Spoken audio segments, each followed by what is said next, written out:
ನಗರದ ಗೌಳಿಬೀದಿಯ ಶ್ರೀ ಕಂಚಿ ಕಾಮಾಕ್ಷಿಯಮ್ಮ ಶ್ರೀ ಮುತ್ತು ಮಾರಿಯಮ್ಮ ದೇವಾಲಯದಲ್ಲಿ ಮೇ 3ರಿಂದ ಮೇ 6ರವರೆಗೆ ಶ್ರೀ ಮಾರಿಯಮ್ಮ ಕರಗೋತ್ಸವ ನಡೆಯಲಿದೆ.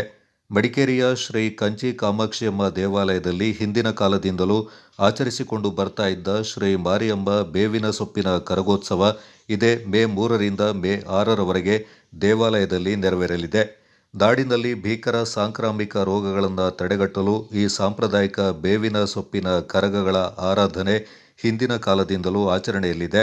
ಮೇ 3ರಂದು ಪಂಪಿನಕೆರೆಯಿಂದ ಶ್ರೀ ಕಂಚಿ ಕಾಮಾಕ್ಷಿಯಮ್ಮ, ಶ್ರೀ ಮುತ್ತು ಮಾರಿಯಮ್ಮ ಬೇವಿನ ಸೊಪ್ಪಿನ ಕರಗಗಳು ಸಿಂಗಾರಗೊಂಡು ಸಂಜೆ ಅಲ್ಲಿಂದ ವಿಶೇಷ ಪೂಜೆಯ ಬಳಿಕ ಮೆರವಣಿಗೆ ಮೂಲಕ ಹೊರಟು ಮುಖ್ಯ ಬೀದಿಗಾಗಿ ದೇವಾಲಯವನ್ನು ಸೇರಲಿದೆ. ಮೇ 4 ಮತ್ತು 5ರಂದು ದೇವಾಲಯದಲ್ಲಿ ಶ್ರೀ ಮಾರಿಯಮ್ಮ ಕರಗಗಳಿಗೆ ವಿಶೇಷ ಪೂಜೆ ನಡೆಯಲಿದ್ದು, ಮೇ 6ರಂದು ಬುಧವಾರ ಕರಗಗಳ ವಿಸರ್ಜನೋತ್ಸವ ನಡೆಯಲಿದೆ. ಮೇ 3ರಿಂದ ಮೇ 6ರವರೆಗೆ ದೇವಾಲಯದಲ್ಲಿ ನಡೆಯುವ ಶ್ರೀ ದೇವಿಯ ಕರಗಗಳ ಉತ್ಸವದಲ್ಲಿ ಭಾಗಿಯಾಗಿ ದೇವಿಯ ಕೃಪೆಗೆ ಪಾತ್ರರಾಗಬೇಕಾಗಿ ಶ್ರೀ ಕಂಚಿ ಕಾಮಾಕ್ಷಿಯಮ್ಮ ದೇವಾಲಯದ ಆಡಳಿತ ಮಂಡಳಿ ಕೋರಿದೆ.